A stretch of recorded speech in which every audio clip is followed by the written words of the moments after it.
जय हिंद दोस्तों। तो भाई नया साल एक जबरदस्त खबर लेकर आया है और खास तौर पर उन सभी साथियों के लिए जो यूपी पुलिस की तैयारी कर रहे थे, उनका इंतजार आखिरकार खत्म हो गया है। एक बहुत बड़ी वैकेंसी आ चुकी है। तो चलिए इस पूरी भर्ती के बारे में आपको एक एक जानकारी देते हैं।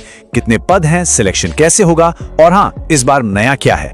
तो देखिए, सबसे पहले और सबसे बड़ी बात, कुल पद कितने हैं। इस बार कुल पदों की संख्या है 32,679। जी हाँ, 32,679। ये एक बहुत बहुत बड़ा मौका है। अब कई लोगों के मन में ये सवाल आ रहा होगा कि पिछली बार तो 60,244 वैकेंसी थी, तो इस बार ये संख्या कम क्यों है। देखिए, वो जो भर्ती थी ना, वो काफी लंबे समय के बाद आई थी। जब भर्तियां हर साल मतलब नियमित रूप से आती हैं, तो संख्या थोड़ी कम ही रहती है, लेकिन ये एक बहुत अच्छा संकेत है। इससे क्या होता है कि तैयारी करने वालों में एक जोश बना रहता है।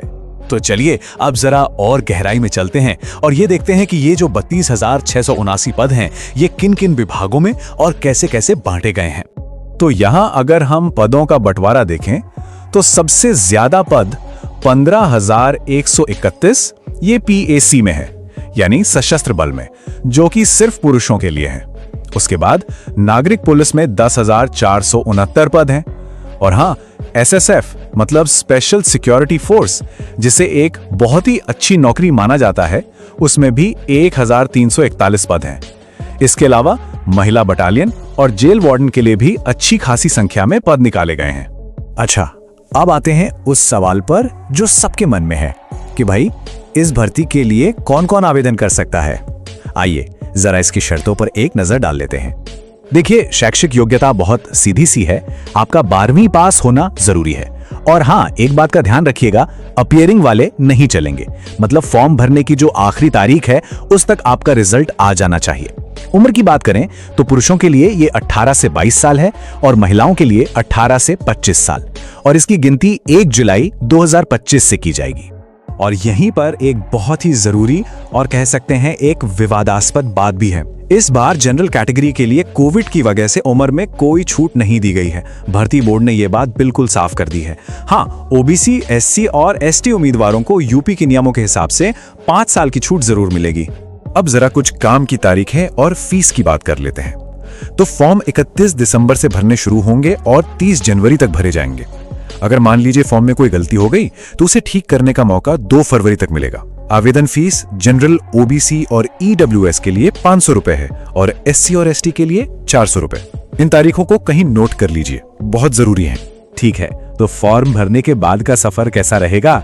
चलिए अब इस पूरी चयन प्रक्रिया को एक एक करके स्टेप बाय स्टेप समझते हैं। तो देखिए, सबसे पहले आपको भर्ती बोर्ड की वेबसाइट पर जाकर वन टाइम रजिस्ट्रेशन यानी कि OTR करना होगा। उसके बाद आप अपना फॉर्म भरेंगे। फिर होगी आपकी ऑफलाइन लिखित परीक्षा। जो लोग परीक्षा पास करेंगे उन्हें बुलाया जाएगा फिजिकल टेस्ट के लिए, जिसमें आपकी दौड़ भाग और नाप तौल होगी। और सबसे आखिर में होगा डॉक्यूमेंट वेरिफिकेशन और उसके बाद वर्दी आपकी। देखिए, सिलेक्शन का जो सबसे बड़ा पड़ाव है वो है लिखित परीक्षा। इसमें 4 विषय होंगे, जनरल नॉलेज, हिंदी, मैथ्स और रीजनिंग। कुल 150 सवाल होंगे और हर सवाल 2 नंबर का होगा, यानी कुल 300 नंबर का पेपर। आप देख सकते हैं कि लगभग सभी विषयों को बराबर का वेटेज दिया गया है। मतलब किसी को भी हल्के में लेने की गलती नहीं कर सकते। अब बात करते हैं उस एक बदलाव की जिसने इस साल की भर्ती को पिछले सालों से बिल्कुल अलग बना दिया है। तो आखिर वो क्या है? क्या है वो सबसे बड़ा गेम चेंजिंग बदलाव? जी हाँ, इस बार कोई नेगेटिव मार्किंग नहीं है। ये एक बहुत बड़ा बदलाव है। इसका सीधा सा मतलब ये है कि आपको डरना नहीं है। पूरे 150 के 150 सवाल हल करके आने हैं। एक भी सवाल छोड़कर आने की गलती बिल्कुल मत करिएगा। लेकिन इस बदलाव का एक सीधा असर भी पड़ेगा। जब नेगेटिव मार्किंग हट जाती है तो कट ऑफ पक्का ऊपर जाती है। ये मानकर चलिए कि पिछली बार से कट ऑफ 10-15 नंबर ज्यादा ही रहेगी। तो इसका मतलब ये है कि तैयारी और भी कसकर और भी मजबूती से करनी होगी। अच्छा, लिखित परीक्षा के बाद जो अगला पड़ाव आता है वो है शारीरिक परीक्षा की चुनौती, जिसे कई बार लोग थोड़ा हल्के में ले लेते हैं और यही सबसे बड़ी गलती होती है। पुरुषों के लिए 25 मिनट में 4.8 किलोमीटर की दौड़ पूरी करनी है और कम से कम हाइट 168 सेंटीमीटर होनी चाहिए। वहीं महिलाओं को 14 मिनट में 2.4 किलोमीटर दौड़ना है और उनकी हाइट कम से कम 152 सेंटीमीटर और वजन कम से कम 40 किलो होना चाहिए। ये जो मानक हैं, इनमें कोई ढील नहीं दी जाती।